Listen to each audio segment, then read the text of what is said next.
11 বছর পর বাড়ির বড় ছেলে আদ্রিয়ান আইমান আদ্র বাড়ি ফিরছে।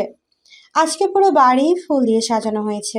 তানিশা আইমান পুরো বাড়ি তদারকি করছেন, যেন কোথাও কিছুর কমতি না থাকে। তার একমাত্র ছেলে এত বছর পর বিদেশ থেকে দেশে ফিরছে। আদ্রিয়ান আইমান একটু চিন্তিত, কারণ তার সঙ্গে রাগ করে আদ্র এত বছর বাড়িতে আসেনি। লেখাপড়া শেষ হবার পরেই ইংল্যান্ড থেকে সেখানেই বিজনেস শুরু করেছে। সেখানে টপ 10 জনের মধ্যে একজন আদ্রিয়ান আইমান আদ্র। এয়ারপোর্টে 4টা গাড়ি এসে থামলো। গাড়ি থেকে কালো পোশাক পরা 10 জন লোক বের হলো, তাদের হাতে ফুলের তোড়া। 12টা 15 এয়ারপোর্ট থেকে বের হয়। আসে 6 ফুট উচ্চতার লম্বা বলিষ্ঠ দেহের যুবক। গায়ে তার কালো কোট, ফর্সা গায়ে কালো কোট দারুণ লাগছে। কালো পোশাক পরা লোকগুলোর সামনে এগিয়ে ফুল দিয়ে শুভেচ্ছা জানায়। আপনার গাড়ি নিয়ে বাড়িতে ফিরে যান, আমি পরে আসব। একজন লোক বলল, কিন্তু স্যার। কোনো কিন্তু নয়, আপনার ফিরে যান। সবাই আদ্রের রাগ সম্পর্কে জানে, তাই আর কথা বাড়ালো না, চলে গেল। আদ্র একটা বাইক নিয়ে বের হয়ে গেল। মেঘ, এই মেঘ, কোথায় তুই? জানিস তো আজকে আদ্র ভাইয়া বাড়ি ফিরছে, সবাইকে ফুপিদের বাড়িতে যেতে হবে। না আপু, আমি যাব না, তোমরা যাও। কেন যাবি না? দেখ মেঘ, ফুপি রাগ করবে, আর তুই এত বছরেও ওই বাড়িতে একবারও যাসনি। আজকে যদি না যাস তাহলে ফুপি কষ্ট পাবে। প্লিজ চল না। তুই যদি না যাস তাহলে আমি যাব না। প্লিজ চল না। এবার নীরবতা ভেঙে উঠে দাঁড়ালো মেঘ। কি রে, এত কি ভাবছিস তুই? মেঘ হঠাৎ অনুর কথায় ধ্যান ফিরল মেঘের। তপ্ত নিঃশ্বাস ফেলে বলল, আচ্ছা তুই যা, আমি আসছি। তাড়াতাড়ি আসবি কিন্তু। বলে চলে গেল অনু। এদিকে মেঘ তো বলে দিল সে যাবে, কিন্তু তার মন থেকে ভয় যেন কাটছেই না। আদ্র ভয় নিশ্চয় এত বছরে তাকে ভুলে গেছে। ওই দিনের কথা হয়তো ভুলে গেছে, এত বছর পর নিশ্চয় মনে রাখবে না। সেটা ভেবে মেঘ রেডি হতে চলল। আজ মেঘ একটা কালো 3 পিস পরেছে, সাথে হালকা লিপস্টিক আর চুড়ি কানে ঝুমকো। এতেই তাকে অপসরীর মতো লাগছে। চারিদিকে আলো ঝলমল করছে। বাড়িটা খুব সুন্দর করে সাজানো হয়েছে। সবাই আদ্রর জন্য অপেক্ষা করছে। হঠাৎ আলো নিভে গেল। ভয়ে মেঘ কিছুটা ভড়কে গেল। সে সব সময় অন্ধকারে ভয় পায়। একটু পর লাইট জ্বলে উঠল। আদ্র দরজার কাছে দাঁড়িয়ে আছে। তানিশা বেগম এত বছর পর তার ছেলেকে দেখে কান্না করে দিলেন। আদ্রিয়ান আয়মান দূরে দাঁড়িয়ে আছে। তিনি তার ছেলের সামনে যেতে ইতস্তত বোধ করছেন। কাজের লোকেরা ফুল দিয়ে আদ্রকে বরণ করে নিচ্ছেন। চারিদিকে মেহমানরা সবাই তাকিয়ে আছে আদ্রর দিকে, আর মেয়েরা তো মনে হচ্ছে যেন চোখ দিয়ে গিলে খাচ্ছে। মেয়ে কিছুটা দূরে দাঁড়িয়েছিল। সামনে থাকা 6 ফুট উচ্চতার বলিষ্ঠ দেহের মানুষটাকে চিনতে অসুবিধা হচ্ছে না। আগে থেকে আরও ফর্সা, ঠোঁট গোলাপি এবং চুলগুলো জেল দিয়ে সেট করা, হাতে দেখতে অসম্ভব সুন্দর। মেঘ না চাইতে তার দিকে অপলক দৃষ্টিতে তাকিয়ে আছে। এদিকে তানিশা আয়মানের কান্না যেন থামছে না। ও মম, আর কত কাঁদবে? আমার ভালো লাগছে, ছাড়ো প্লিজ, আমি ক্লান্ত। যা, উপরে গিয়ে ফ্রেশ হয়ে আয়। আদ্র উপরে যেতে নিয়ে থমকে যায়। দূরে দাঁড়িয়ে থাকা মেয়েটির দিকে এক পলক তাকিয়ে সিঁড়ি দিয়ে হন করে চলে যায়। এইদিকে সব মেহমানদের আপ্যায়ন করতে ব্যস্ত আদিয়া আইমান। মেঘ আর অনু বসে আছে। তানিশা আইমান মেহমানদের নিয়ে এত ব্যস্ত ছিলেন যে মেঘ এসেছে খেয়ালই করেনি। মেঘকে দেখে তানিশা এগিয়ে আসলে ফুপিকে দেখে মেঘ অনু দাঁড়িয়ে গেল। কেমন আছে জিজ্ঞেস করলো তানিশা। মেঘের কপালে চুমু দিয়ে বলল, এতদিন পর তোর ফুপির কথা মনে পড়লো? মেঘ হাসি দিয়ে বলল, না ফুপি, তোমার কথা তো আমার সবসময় মনে পড়ে। এই জন্য বুঝি এত বছর আসিস নি ফুপির কাছে? আর ভাইজানের আজকে সময় হলো না পার্টিতে আসতে। জানতো ফুপি, বাবা কত ব্যস্ত। এতই ব্যস্ত যে তার একমাত্র ভাগিনা দেশে ফিরল, তিনি আসতে পারলেন না। আর ভাবি তো অসুস্থ, তাই জোর করলাম না। এখন কেমন আছেন তিনি? ফুপি ভালো। অনু, মেঘ, তোরা বস, আমি তোদের খাবারটা নিয়ে আসি। না ফুপি, পরে খাবো। আচ্ছা শোন, আজকে কিন্তু তোদের ছাড়ছি না, তোরা আজকে এখানেই থাকবি, আমি ভাইজানকে বলে রেখেছি। না ফুপি, আমরা চলে যাব। না মেঘ, এতদিন পর এসেছিস, আজকে ছাড়বো না তোদের। এদিকে মেঘ কিছুটা চিন্তিত, কি বলবে তার ফুপিকে। ফ্রেশ হয়ে নিচে নামছে আদ্র। আদ্রকে সবার সাথে পরিচয় করিয়ে দিচ্ছে আদ্রিয়া তাইমান। মেঘের ঘাড়ে অনু পানি ঢেলে দিয়েছে, তাই ওয়াশরুমে যাচ্ছে। মেঘ কিন্তু পা পিছলে যেতে নিলে আদ্র এসে ধরে নিল বলিষ্ঠ দেহের মানুষটা, তার দিকে অপলক দৃষ্টিতে তাকিয়ে আছে। মেঘও তার দিকে তাকিয়ে আছে অপলক দৃষ্টিতে। হঠাৎ কিছু একটা পড়ার শব্দ পেয়ে হুঁশ আসলো আদ্রের। আচমকা মেঘকে ছেড়ে দিল। মেঘ নিচে পড়ে গিয়ে কিছুটা ব্যথা পেল। তানিশা আইমান এগিয়ে এসে মেঘকে ধরে ওঠালেন। মেঘ, সাবধানে হাঁটবি তো, দেখছিস কিভাবে পড়ে গেলি। আর আদ্র, তুই ওকে ধরে আবার ফেলে দিলি কেন? মম, এই মেয়েটাকে ও তোর ছোটো মামার মেয়ে মেঘ, ভুলে গেছিস? ছোটোবেলায় তোরা একসাথে কত ঝগড়া করতি। মম প্লিজ, তখন কার সাথে কি করেছি কিছু মনে নেই আমার। আর এই মেয়ে, তুমি কি ঠিক মতো হাঁটতে পারো না? মেঘ রাগে কচকচ করছে। তাকে ধরতেই বা বললো কে, ছাড়তেই বা বললো কে? ছেড়েই যদি দিবি তাহলে ধরতে কেন গেল? নিচে পড়ে তার কোমর শেষ। বাদর হনুমান। মনে মনে বিড়বিড় করে বলছে মেঘ। এই মেয়ে, কি বলছিস শুনছো না? হঠাৎ আদ্রের কথায় হুঁশ ফেরে মেঘের। মনে মনে আর কয়েকটা বকা দেয় মেঘ। সেদিন আদ্রের বাড়ি থেকে অনু আর মেঘ চলে আসে। ফুপি কিছুতেই রাজি হচ্ছিল না। পরে মেঘ তাকে মায়ের অসুস্থতার কথা বুঝিয়ে চলে আসে। ভোরবেলা থেকেই বৃষ্টি শুরু হলো। সকালের ঘুম আর ভাঙছিল না মেঘের। এদিকে মা ডাকাডাকি করছে, ঘুমের ঘোরে শুনতে পেল। তাড়াতাড়ি ওঠ, ভার্সিটিতে যাবি না? ঘুম ঘুম চোখে ঘড়ির দিকে তাকিয়ে দেখলো বেলা 8:30 বাজে। মেঘ চিন্তিত হয়ে পড়ল। কখন রেডি হব, কখন নাস্তা খাবো এবং ভার্সিটিতে যাব? তড়িঘড়ি করে বিছানা থেকে উঠল মেঘ। দ্রুত রেডি হয়ে বের হলো। মা আর নতুন ডাইনিং টেবিলে বসে আছে। মা, তুমি একটু আগে ডেকে দিতে পারলে না? বলতে বলতে ডাইনিং টেবিলে বসলো মেঘ। তোকে 7টা থেকে ডাকছি। মেঘ অনুকে বলল। অনু, তুই কি আজ ভার্সিটিতে যাবি? না মেঘ, আজ যাবে না। অনু আর মেঘ দুই বোন। অনু অনার্স 3য় বর্ষে আর মেঘ 1ম বর্ষে।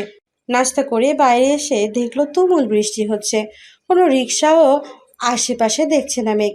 হঠাৎ একটি রিক্সা দেখতে পেল মেঘ, কিন্তু 50 টাকা ভাড়া, 150 টাকা। অগত্যা রাজি হয়ে রিক্সায় উঠে পড়ল মেঘ। রিক্সাওয়ালা ছোট পলিথিন নিয়ে নিজেকে ঢাকার চেষ্টা করলো মেঘ, কিন্তু ভার্সিটিতে পৌঁছাতে ভিজে জুবুথুবু হয়ে গেল। মনে মনে তার বান্ধবী উষাকে বকা দিল। তার জন্য আজকে এই বৃষ্টির মধ্যে তাকে ভার্সিটিতে যেতে হচ্ছে। ভার্সিটিতে ঢোকার কিছু সময় পর বৃষ্টি নিয়ে থেমে গেল। মেঘ ভার্সিটির ভেতরে লাইব্রেরি রুমে অপেক্ষা করছে উষার জন্য। হঠাৎ পেছন থেকে উষা মেঘকে ডাক দিল। কিরে, তুই তো পুরা কাকবাজা হয়ে আসছিস। মেঘ কিছুটা রেগে বলল। এত সময় লাগে তোর? নিজেই আসতে বললি, এখন এসে দেখি তোর কোনো খবরই নেই। সরি মেঘ, বৃষ্টি তো সেজন্যই দেরি হয়ে গেছে। তোর ওই সরি তোর কাছে রাখ, আমার শরীর পুরো ভিজে গেছে। আর কি দরকারি কথা বলবি যা তোর ফোনে বলা যাচ্ছিল না, এখানেই বলতে হবে? উষা কিছুটা চিন্তায় পড়ে গেল। কি করে বলবে মেঘকে নীলের কথা, সেটা ভাবতে লাগলো। হঠাৎ মেঘের ডাকে হুঁশ আসলো রুষার। কি বলবি বল উষা। বলছি। বল। আসলে আমি আমি মানে কি? আসলে আমি মানে কি করছিস তখন থেকে? আসলে আমি একজনকেই ভালোবাসি মেঘ। চোখ বন্ধ করে একদম কথাগুলো বলল উষা। মেঘ উষার কথা শুনে বিস্মিত হয়ে চেয়ে রইল। চোখ খুলে উষা দেখলো মেঘ এখনো তার দিকে তাকিয়ে আছে। কিছু বল মেঘ, আমি সত্যিই নীলকে ভালোবাসি। মেঘ কিছু সময়ের জন্য যেন অন্য জগতে চলে গেছিল। উষার কথায় হুঁশ আসে। কি, তুই নীলকে ভালোবাসিস?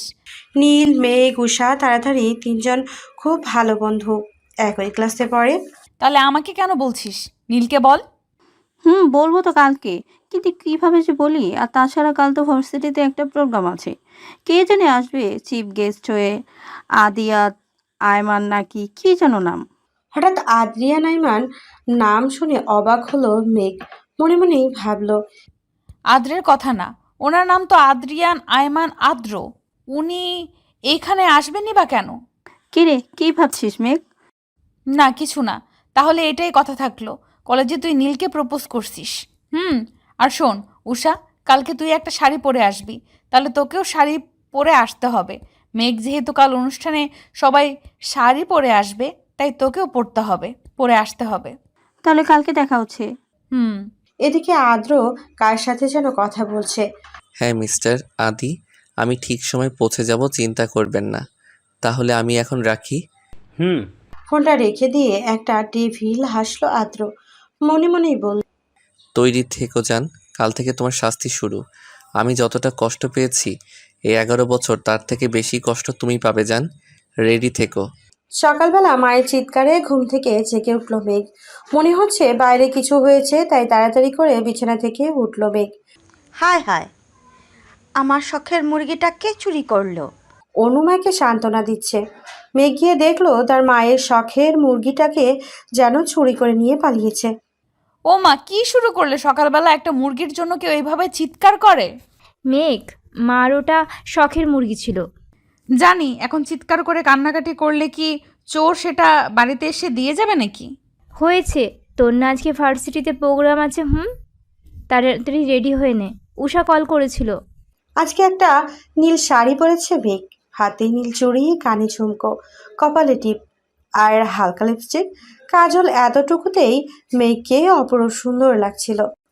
চুলগুলো খোলা হাওয়ায় উড়ছিল। অনু মেঘের ফোন দিতে এসে আয়নায় মেঘের প্রতিবিম্ব দেখে বলল, বাহ মেঘ, তোকে তো আজকে পরীর মতো লাগছে। মেঘ পেছনে ঘুরে তাকালো, বলল। তাই বুঝি? অনু মেঘের কাছে এসে কপালে চুমু দিয়ে বলল। অনেক সুন্দর লাগছে। ভার্সিটির সামনে দাঁড়িয়ে আছে উষা। মেঘ রিক্সা ভাড়া মিটিয়ে উষার সামনে এসে দাঁড়ালো। কিরে মেঘ, আজকে তো তোকে পুরো হুড়পড়ির মতো লাগছে। আমি যদি ছেলে হতাম তাহলে এখনই উঠিয়ে নিয়ে চলে যেতাম। সত্যি বলছিস? উষা থাম। আর তোকেও তো আজ কম সুন্দর লাগছে না। নীল তোকে দেখলেই পাগল হয়ে যাবে। সত্যি। এবার চল। কথা বলতে বলতে ভার্সিটিতে ঢুকলো মেঘ। উষা চারিদিকে বেলুন আর ফুল দিয়ে সাজানো হয়েছে।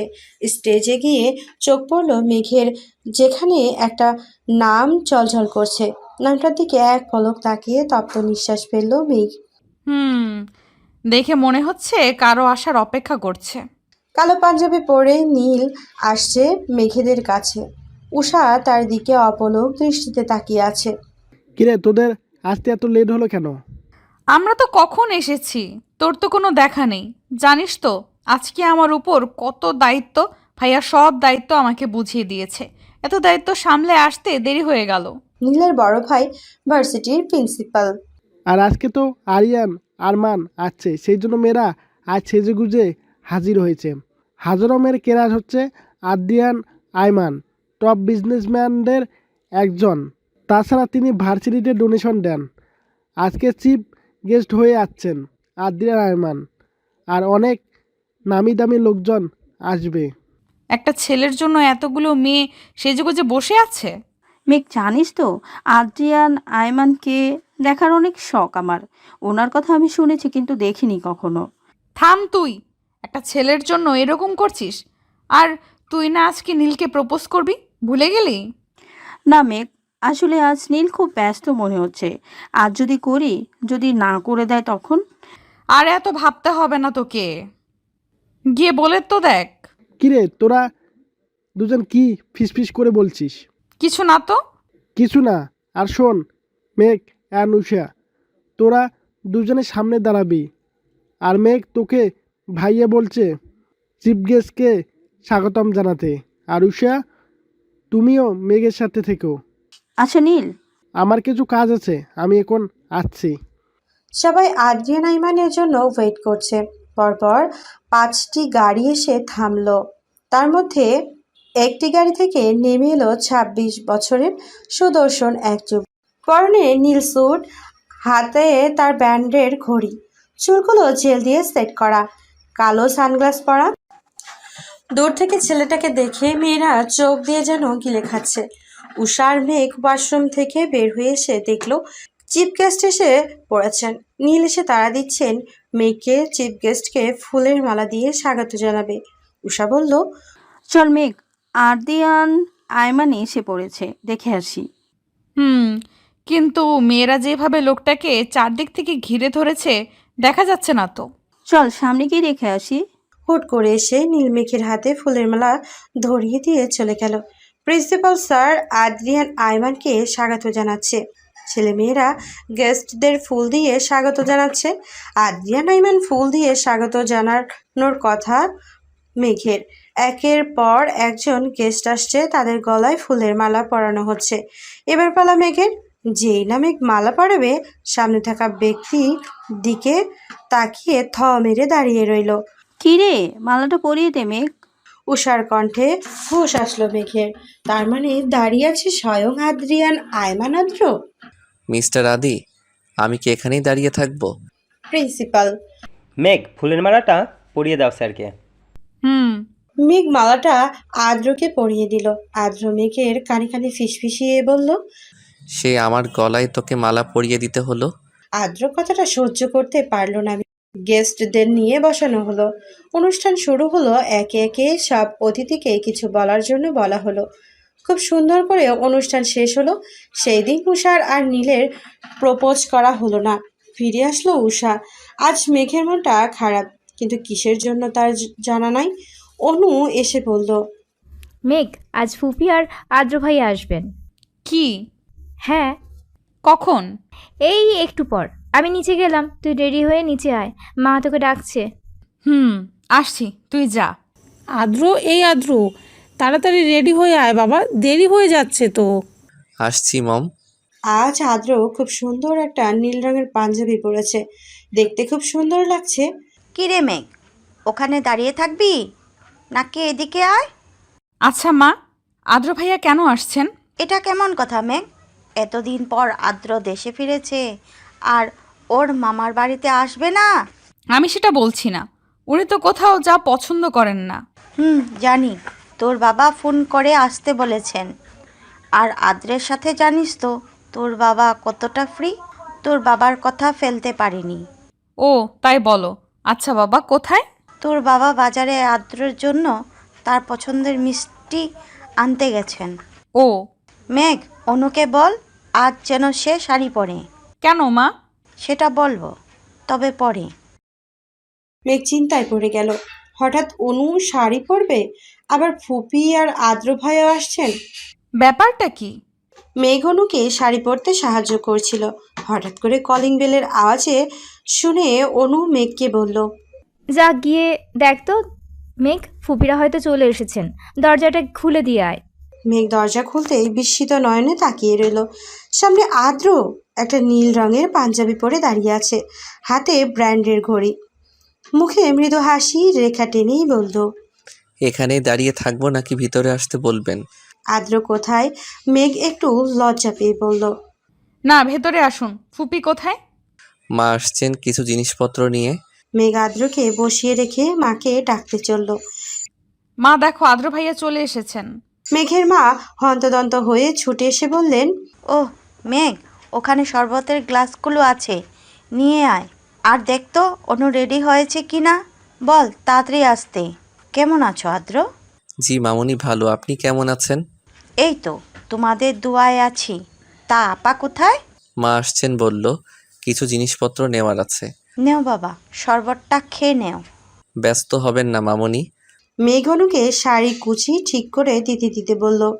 আচ্ছা অনু, আজ তুই শাড়ি কেন পরছিস? আর আদ্র ভাইয়া যে কিনা জীবনেও তাকে পাঞ্জাবি পরতে দেখলাম না, সে আজ পাঞ্জাবি পরেছে, ব্যাপারটা কি? আমি জানি না, মাকে জিজ্ঞাসা কর। আচ্ছা মা তোকে যেতে বলেছে। তুই যা, আমি আসছি। মেঘের মা আদ্র আর তানিশা আইমানের সাথে কথা বলছে। মেঘ যেতেই তানিশা আইমান বলে। কি রে মেঘ, কোথায় ছিলে এতক্ষণ ধরে? তানিশা আইমান মেঘের হাত ধরে তার সাথে বসলেন। আদ্র ফোন টিপছিলেন। আদ্রর মা বলে উঠল। জানিস মেঘ, তুই যদি অনুর থেকে বড় হতি তাহলে তোকেই আমার ছেলের বউ বানাতাম, কিন্তু তুই ছোট। অনুর আগে তো তোর মা বাবা বিয়ে দিবে না, তাই না? তাই চাইতেও পারলাম না। তানিশা আইমানের কথায় মেঘ অবাকে চরম পর্যায়ে পৌঁছে গেল। তার মস্তিষ্কে কথাগুলো যেন ঠিক মতো পৌঁছালো না। কি বললে ফুপি? কিছুই তো বুঝতে পারলাম না। ভাবি, আপনি মেঘকে কিছু জানাননি? আসলে আপা, মেঘকে ওর বাবা জানাতে বারণ করেছিল অনুর বিয়ের কথা। শুনলে হয়তো কিছুতেই রাজি হতো না। বোনকে বড্ড ভালোবাসে। আদ্র এতক্ষণে মোবাইল থেকে চোখ তুলে মেঘের দিকে তাকালো। মেঘের মস্তিষ্কের সাথে যেন মনের দ্বন্দ্ব চলছে। অনু এসে সবাইকে সালাম জানালো। তানিশা আয়মান অনুকে আদ্রের পাশে বসালো। দেখি তো দুজনকে কেমন লাগছে। বাহ, বেশ মানিয়েছে। মেঘের মা বললেন। তা তো বটেই। মেঘ যেন কিছুতেই আদ্রের সাথে অনুকে সহ্য করতে পারছে না। কেন সে কারণ তার জানা নেই। আদ্র মাকে বলল। মা, আমার একটা কল এসেছে, আমি একটু কথা বলে আসছি। মেঘ আর ওইখানে বসে থাকতে পারল না। কেন যেন তার বুকের ভিতর অসহ্য যন্ত্রণা হচ্ছে, যার কারণ তার জানা নেই। মেঘ রুমে আসতেই আচমকা একটা হাত এসে হ্যাঁচকা টানি তার সাথে জড়িয়ে ধরল। হঠাৎ একজোড়া শক্ত পোক্ত বাহু এসে মেঘকে জড়িয়ে দাঁড়ালো। মেঘ নিজেকে ছাড়ানোর জন্য আপ্রাণ চেষ্টা করছে, কিন্তু শক্ত পোক্ত বাহুর সাথে পেরে উঠল না। হঠাৎ একটা কণ্ঠস্বর ভেসে আসলো। নিজেকে ছাড়ানোর বৃথা চেষ্টা করো না মেয়ে। এতক্ষণ মেঘের রুমের লাইট অফ ছিল। বাইরের আলো রুমে প্রবেশ করার জন্য উপায় ছিল না। হঠাৎ আলোটা জ্বলে উঠল। মেঘ আর কাউকে দেখতে পেল না। তবে কে তাকে জড়িয়ে ধরেছিল এইটা তার বোধগম্য হলো। এদিকে মেঘের মনে অজানা এক কষ্ট অনুভব করছে। সে কেন এই কষ্ট জানা নেই তার। মেঘের মা আদ্রদের বিদায় দিয়ে অনুকে মেঘের রুমে পাঠালো। হঠাৎ এইভাবে চলে আসার কারণে মেঘ বেলকনিতে দাঁড়িয়েছিল। পেছন থেকে কারো হাতের স্পর্শে ফিরে তাকালো। কী রে, এইভাবে চলে আসলি যে? এমনি। মেঘ, তোর কি কারণে মন খারাপ? কেন বলো তো? না, তোকে দেখে মনে হচ্ছে তোর মন ভালো নেই। মেঘ উত্তর দিল না, তপ্ত শ্বাস ফেলল। অনু আর কিছু বলল না, চলে গেল। মেঘ আজ অনেকদিন পর উষার সাথে দেখা করলো।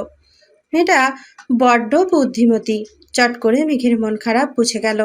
তবে সে প্রকাশ করলো না। সে জানে মেঘ বরাবরই চাপা স্বভাবের।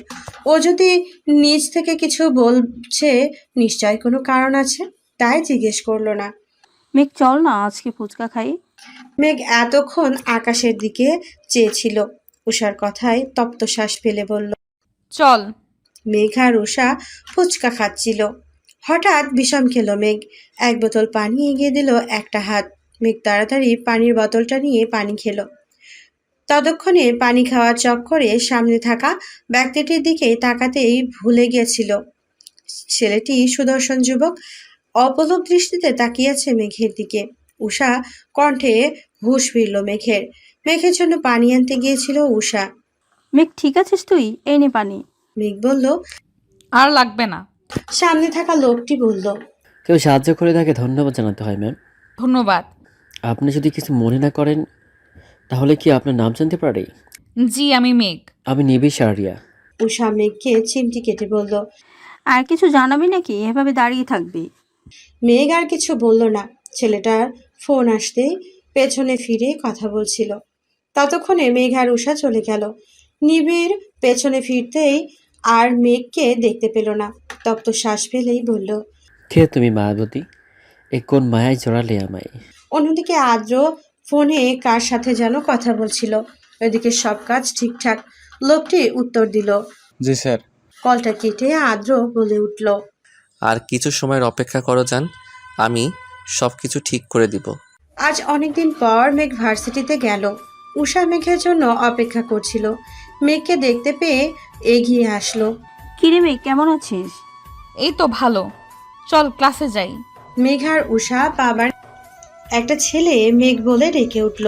পেছনে তাকাতে দেখতে পেল একটা সুদর্শন যুবক তার দিকেই এগিয়ে আসছে।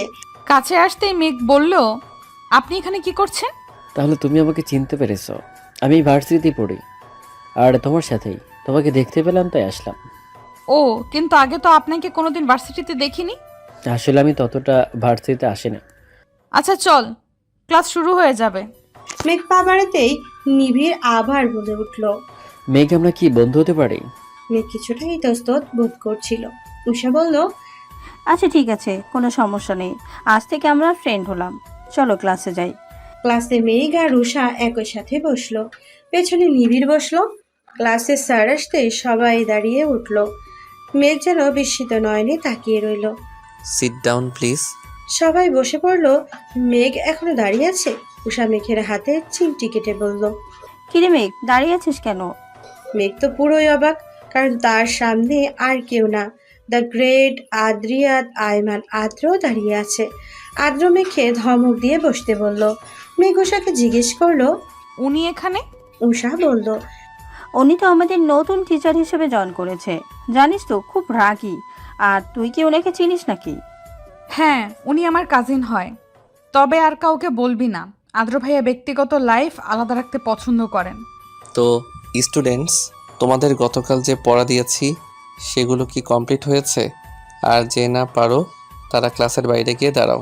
মেঘ প্রায় অনেক দিন ভার্সিটিতে আসে না, তাই পড়াশোনাও ঠিকমতো করা হয় না। তাই সে ক্লাসের বাইরে দাঁড়িয়ে রইল। আদ্র মেঘের দিকে একবার তাকিয়ে আবার সবাইকে জিজ্ঞেস করলো। তো বাকি সবার পড়া কমপ্লিট? হঠাৎ নিবিড় বলে উঠল। স্যার আমার হয়নি। তাই সে ক্লাসের বাইরে এসে মেঘের সাথে দাঁড়ালো। মেঘকে অন্য ছেলের পাশে দেখে আদ্রের বুকটা হঠাৎ কেঁপে উঠল। নিবিড় মেঘকে বলল। আচ্ছা মেঘ, তুমি কি স্যারকে পছন্দ করো? হঠাৎ নিবিড়ের কথায় বিস্মিত নয়নে তাকালো। আসলে ওই সময় তুমি যেইভাবে তাকিয়েছিলে। না, তেমনটা নয় স্যার, আমার কাজিন হয়। ও আচ্ছা, তাই বলো। আদ্র স্যার তোমার ভাই হয়, আগে বলবে না? আমি জানতাম না উনি এখানে জয়েন করেছে। ও তাই বলো। আদ্র ওদের কথা বলতে দেখেই বলল। তোমাদের কি আমি কথা বলার জন্য বাইরে দাঁড় করিয়ে রেখেছি? কাল থেকে আমাদের ক্লাসে পড়া শিখে আসবে। আজ তোমাদের কিছু বললাম না, যাও ভিতরে গিয়ে বসো। আদ্র ক্লাস শেষ করে চলে গেল। উষার আজকে কি একটা কাজ আছে বলে আগেই চলে গেল। তাই মেঘকে আজকে একাই ফিরতে হবে। পেছন থেকে নিবিড় বলল। চলো মেঘ, আমি তোমাকে আজ ড্রপ করে দিয়ে আসে। মেঘ সরাসরি না বলতে পারলো না। নিবিড়, আপনি চলে যান, আমি যেতে পারবো। আরে চলো না প্লিজ। মেঘ আর কিছু বলল না। মেঘ আর নিবিড়কে একসাথে দেখে একজোড়া চোখ থেকে যেন আগুন ঝরছে। মনে হচ্ছে যেন সেই আগুন সব কিছু জ্বালিয়ে পুড়িয়ে শেষ করে দিবে। মেঘ বাড়িতে ফিরতেই অনু বলে উঠল। মেঘ জানিস তো ভার্সিটিতে আদ্র ভাইয়া জয়েন করেছে। জানি, আজকে তো দেখলাম। বলেই চলে গেল। ফ্রেশ হয়ে বারান্দায় দাঁড়িয়েছিল মেঘ। পেছন থেকে অনু বলে উঠল। মেঘ, তোর কি মন খারাপ? না তো। তাহলে এখানে দাঁড়িয়ে আছিস কেন? ভালো লাগছে না। মেঘ, মা বলেছে আদ্র ভাইয়া যেহেতু তোর ভার্সিটিতেই জয়েন করেছে, তোর তো সামনে পরীক্ষা, তাই কিছুদিনের জন্য তোকে পড়াতে বলছে। উনি কি রাজি হয়েছেন? বলেছে কাল থেকে আসবে। মেঘ অনেক দিন আগের কথা ভাবতে লাগলো। মেঘে যখন 10 বছর তখন আদ্র তাকে পড়াতো। মেঘ সবসময় আদ্রকে বলতো। আদ্র ভাইয়া বড় হয়ে আপনাকে বিয়ে করব, খুব ভালোবাসবো আপনাকে। আমায় বিয়ে করবেন তো? তখন আদ্র ধমক দিয়েই বলতো। মেঘ, তুমি এখনো ছোট, আর এসব কথা যেন তোমার থেকে না শুনি। এসব বললে আমি আর তোমাকে পড়াবো না। পরের দিন থেকে মেঘকে আর পড়াতে আসতো না। আদ্র মেঘের খুব কষ্ট হয়েছিল আদ্র তাকে পড়াতে না আসায়। পরে মাকে জিজ্ঞেস করতেই বলল। তোর জন্য ছেলেটা কোথাও যেতে পারে না, বন্ধু বান্ধবদের সময় দিতে পারে না, তাই আর আসবে না। তবে মেঘের ছোট মনটি বুঝতে পেরেছিল আদ্র কেন তাকে পড়াতে আসে না। মেঘের ভাবনার মধ্যে হঠাৎ ফোন বেজে উঠল। ফোনটা হাতে নিয়ে দেখলো নিবিড় কল করেছে। কিছু কিছু মুখের আদল বুকের মধ্যে দাগ কেটে যায়। বুকটা ধরফরিয়ে ওঠে প্রচণ্ড রকমের। এই যে মেঘের মনটা আজ ভালো না, খারাপ সে বুঝতে পারছে আদ্র। আজ থেকে মেঘকে পড়াতে আসবে এটা শুনে যেমন তার ভালো লাগছে, তেমনি খারাপও লাগছে। কারণ মানুষটা অন্য কারোর জন্য বরাদ্দ। কথাটা ভাবতেই হাহাকার করে ওঠে। প্রচণ্ড রকমের খারাপ লাগা বয়ে যায়। মনে হয় তার শ্বাস প্রশ্বাস নিতে কষ্ট হয়। আচ্ছা, মানুষটা তার হয়ে থাকলে খুব বেশি কি ক্ষতি হয়ে যেত? ফের যখন বাস্তবতায় ফিরে আসে তখন মনে হয় না উনি কখনোই মেঘের হতে পারে না। মানুষটা যে তার কখনোই ছিল না। মেঘের সামনে অনেকগুলো বই রাখা, কিন্তু বইয়ের দিকে তার কোনো মনোযোগ নেই। তার মন মস্তিষ্ক যেন দ্বিধায় পড়েছে। এই যে তার সামনে জলজ্যান্ত একটা মানুষ দাঁড়িয়ে আছে, সেই দিকে তার খেয়ালই নেই। আদ্র মেঘকে কয়েকবার ডাকলো, কিন্তু কোনো উত্তর পেল না। আদ্র খ্যাক করে কিছুটা কেসে উঠল। মেঘ বিস্মিত নয়নে তাকিয়ে রইল। আপনার কি তাকিয়ে থাকা শেষ হয়েছে মেঘ? মেঘ কিছুটা অপ্রস্তুত হয়ে বলল। আদ্র ভাইয়া, আপনি কখন এসেছেন? আমি ঠিক খেয়াল করিনি। আমি অনেকক্ষণ আগে এসেছি। আর আপনি তো মনে হয় না দুনিয়ার কোনো খেয়ালে ছিলেন। কি এত ভাবছেন আপনি? মেঘ কিছুটা কষ্ট পেল, কারণ আদ্র তাকে আপনি করে বলে। সে আদ্র থেকে ছোট হওয়া সত্ত্বেও তাকে আপনি করে বলে। আদ্র বেশ কিছুক্ষণ মেঘকে পড়া নিয়ে কিছু জিনিস বুঝিয়ে দিচ্ছে, কিন্তু সেই দিকে তার খেয়ালই নেই। সে তো আদ্রকে দেখতে ব্যস্ত। এই যে তার মনকে বোঝাচ্ছে ওই দিকে তাকানো যাবে না, কিন্তু বেহায়া মনটা যেন কোনো বারণ শোনে না। আদ্র এবার মেঘকে ধমক দিয়ে বলল। আপনি কি আমার কথা শুনেছেন মেঘ? মেঘ কিছু বিস্মিত নয়নে তাকিয়ে রইল। আসলে আমি বুঝতে পেরেছি আদ্র ভাই। তারপর 2 ঘন্টা কেটে গেল। আদ্র মেঘকে পড়া বুঝিয়ে চলে গেল। অনেকক্ষণ ধরে পড়ার ফলে মেঘের মাথাটা প্রচণ্ড রকমের ব্যথা করছিল। মেঘ ওয়াশরুমে ঢুকে ফ্রেশ হয়ে বারান্দায় 1 কাপ কফি নিয়ে দাঁড়িয়েছিল। তার মনটা যেন বিষণ্ণতায় ছেয়ে গেছে, এক অদ্ভুত মায়ায় জড়িয়ে আছে তাকে। আচ্ছা, নিজেকে নিজের চেনা দায়। পথে পথে ঘুরে একা হতাশা, মেরুদণ্ডের বক্রতা। কি খুঁজি, কারে খুঁজি? হেরে যাই, হারিয়ে যাই, ভুলে যাই। নিজেকে নিজের চেনা দায়। তপ্ত শ্বাস ফেলল মেঘ। নিজেকে নিজের সাথে লড়াই করতে হচ্ছে প্রতিনিয়ত। এই আমিটার সাথে যুদ্ধ করতে করতে ক্লান্ত তার শরীর। এদিকে আদ্র একটা লোককে ফোন করলো। কয়েকবার রিং হতেই লোকটা ফোন রিসিভ করলো। স্যার, কাজটা শেষ হতে আরও কিছু সময় লাগবে। আদ্র মুখটা রাগে গজগজ করছে। আর কত সময় লাগবে? ফোনটা কেটে দিয়ে ফোনটা মেঝেতে ছুঁড়ে ফেললো। সাথে সাথে ঝনঝন শব্দে ভেঙে গেল। তার মনটা বিষণ্ণ, চারপাশে হাহাকার। প্রিয়তমাকে কাছে পেয়েও কষ্ট দিতে হচ্ছে তাকে। নিজ হাতে প্রিয়তমাকে কষ্ট দেওয়ার চেয়ে মৃত্যু শ্রেয় মনে হচ্ছে তার কাছে। কেটে গেছে 2 মাস। এই 2 মাসে আদ্র মেঘকে প্রতিদিন পড়াতে আসতো। প্রায় বেশ কদিন ধরে আদ্র আর মেঘকে পড়াতে আসে না। মেঘের মনটা এই জন্য খারাপ হয়। নিবিড়ের সাথে এই 2 মাসে বন্ধুত্বটাও গাঢ় হলো। নিবিড় বুঝতে পারে মেয়েটা আদ্রকে ভালোবাসে, কিন্তু প্রকাশ করে না। নিবিড় একটা রেস্তোরাঁয় বসে মেঘের জন্য অপেক্ষা করছে। মেয়েটার জন্য বড্ড মায়া হয় তার। ও যদি পারতো তাহলে ওর জীবনের সব কষ্ট দূর করে দিত। চেষ্টা করেও বারবার ব্যর্থ হয় মায়াবতীর কষ্ট লাঘব করতে। নিবিড় কফিতে চুমুক দিতেই মেঘ তড়িঘড়ি করে রেস্তোরাঁর দিকে ঢুকে নিবিড় ইশারা করে দিতেই পাশে এসে বসলো। আজ নিবিড় অনেকটা সাহস নিয়ে জিজ্ঞেস করলো। দেখ, তুমি কি আদ্র স্যারকে ভালোবাসো? নিবিড়ের এমন প্রশ্ন মেঘ অবাক হলো না। ছেলেটা হয়তো একদিনেই বুঝে গেছে, তাই আর কথা ঘুরলো না, সরাসরি জবাব দিল। হ্যাঁ, ভালোবাসা আদ্র ভাইকে আমি ছোটবেলা থেকেই ভালোবাসি। ছোট থেকেই ওনার জন্য আমার একটা অনুভূতির সৃষ্টি হয়েছিল, কিন্তু আমি এই অনুভূতি বুঝতে পারিনি। বুঝতে পারি তখন যখন উনি আমার থেকে দূরে চলে যান। জানো তো, প্রিয় মানুষের শূন্যতা বড় কাদায়। কথাগুলো বলার সময় মেঘের চোখ দিয়ে অশ্রু ঝরছিল। মেঘের চোখে জল দেখে নিবিড়ের ভেতরে চিনচিন ব্যথা অনুভব করছে। নিবিড় মেঘকে জিজ্ঞেস করলো। দেখ, তুমি আদ্র স্যারকে বলেছো তুমি ওনাকে ভালোবাসো? না, এখন আর বলে লাভ নেই। উনি কখনো আমার হবে না।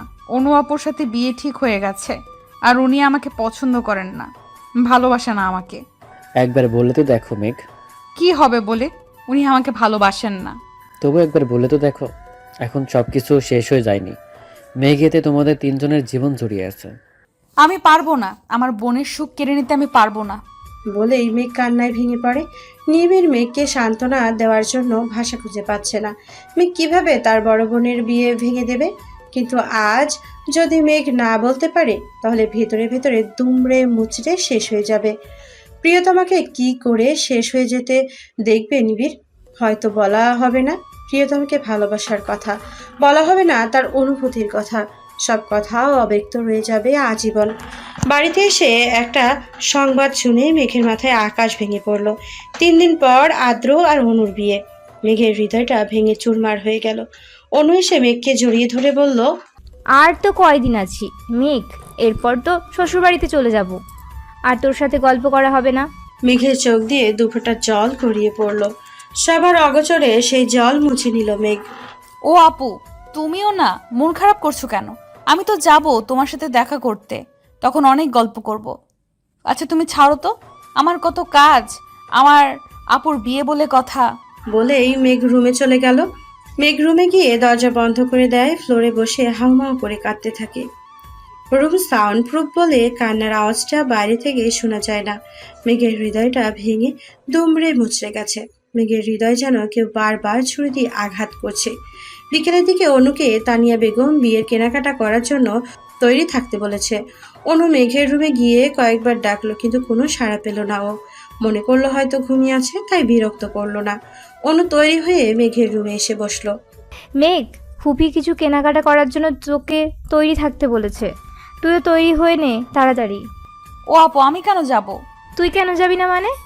তুই আমার বিয়ের শাড়ি থেকে শুরু করে যা যা প্রয়োজন সব কিছু তুই পছন্দ করে দিবি। আর না শুনতে চাই না মেঘ। মেঘ আর কথা বাড়ালো না, তৈরি হয়ে নিল।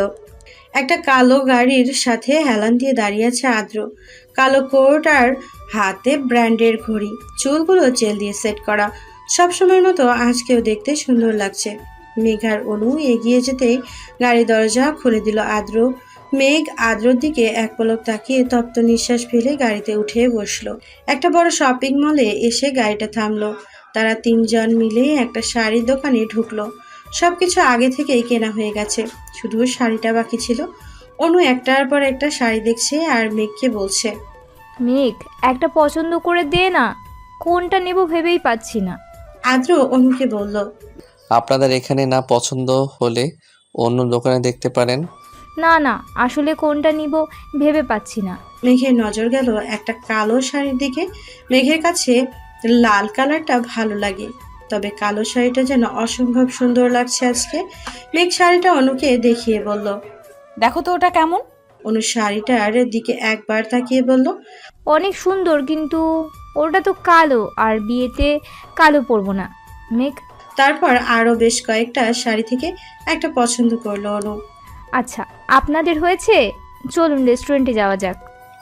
আপনারা যান, আমার একটা ইম্পর্টেন্ট কল করার আছে, আমি আসছি।